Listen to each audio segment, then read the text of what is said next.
আসসালামু আলাইকুম। কখনো ভাবিনি এরকম ভাবে ভিডিও নিয়ে আপনাদের সামনে আসব। আজকে খুব অসহায় হয়ে আপনাদের সামনে এভাবে আসতে হয়েছে। যাকে শোয়া দেখছেন ইনি হচ্ছে আমার স্বামী। আর গত 1 মাস যাবৎ সে শারীরিকভাবে অনেকটাই অসুস্থ। আমার আগে পরে কাছের যে আপু ভাইয়েরা আছেন মোটামুটি অনেকেই জানেন তার পরিস্থিতি। আপনারা যারা জানেন না তাদেরকে আমি সমস্যাগুলো বলি। ওনার হচ্ছে চোখটা দেখতে পাচ্ছেন, চোখটা হচ্ছে একদম হলুদ হয়ে গিয়েছে। জন্ডিস এত পরিমাণ তার হচ্ছে মানে গাঢ় হয়ে গেছে যে পুরা শরীর চোখ সব জায়গা জন্ডিসটা, লিভার জন্ডিস যেহেতু ছড়াই গেছে। আর ওনার 2.5 বছর আগে একবার স্টোমাক ক্যান্সার হয়েছিল, তো এখানে অপারেশনও করা হয়। তারপরে তাকে কেমোথেরাপি 6টা দিতে বলছিল, কিন্তু আমরা অপারেশন করার পরে একটা কেমোথেরাপি দেওয়ার পরে আর্থিক সমস্যার কারণে আর 5টা কেমোথেরাপি আমরা দিতে পারিনি। তো যার কারণে এতদিন পরে সেই সমস্যাটাই আবারও আমাদের সামনে চলে আসছে।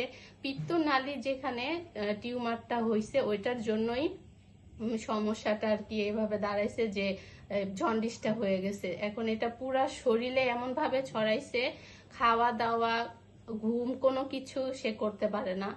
আর এমন পরিস্থিতি হয়েছে এটা এখন আমরা চিকিৎসা করার মতো পর্যায়ে নাই। এখন আপনাদের সবার কাছে ছোট বোন হিসেবে আমার একটা আকুতি মিনতি যে আপনারা যে যার সামর্থ্য যেভাবে হয় আমাদেরকে একটু সাহায্য করেন। আমার হাজবেন্ডকে একটু সুস্থ করার জন্য আপনারা সাহায্য করবেন, এই ছোট বোনটার পাশে এগিয়ে আসবেন আশা করি। আগের বার হচ্ছে তার যখন স্টোমাক ক্যান্সারটা হয়েছিল, এই দেখেন এখান থেকে তার হচ্ছে গিয়ে অপারেশনটা হয়, এই অপারেশনটা হয়। তো কেমোথেরাপির কারণে আসলে এই সমস্যাটা হয়েছে। এখন আপনাদের সকলের কাছে আমার চাওয়া আপনারা আমাদের সাহায্য করবেন। আমার 5 বছরের একটা ছেলে সন্তান আছে। আমার হাজবেন্ডের অনেক কম বয়স, কিন্তু এই বয়সে আল্লাহ পাক তাকে এই অসুস্থতার মধ্যে রেখেছেন। সবাইকে আল্লাহ পাক সবসময় সুস্থ অসুস্থতা রাখে না।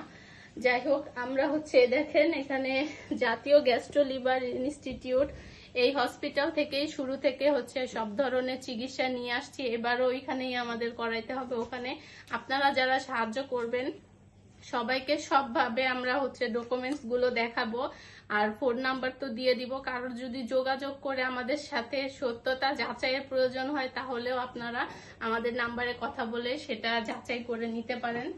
আর আমি হচ্ছে এই ডকুমেন্টস গুলোর হচ্ছে ছবিও দিয়ে দিব। এখানে আপনারা দেখতে পাচ্ছেন যে এটা ভিডিওতে কতটুকু কি বুঝবেন জানি না, আমি ছবিগুলো আলাদা করে আবার দিয়ে দিব।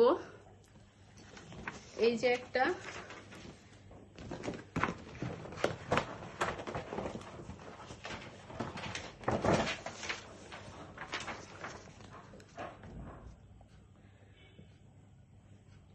আপনারা যেভাবে যার যতটুক সামর্থ্য আছে সবাই সাহায্য করবেন আমাদেরকে, সবাই একটু সহযোগিতা করবেন। আমার হাজবেন্ডকে একটু সুস্থ করার জন্য আপনারা একটু সহযোগিতা করেন।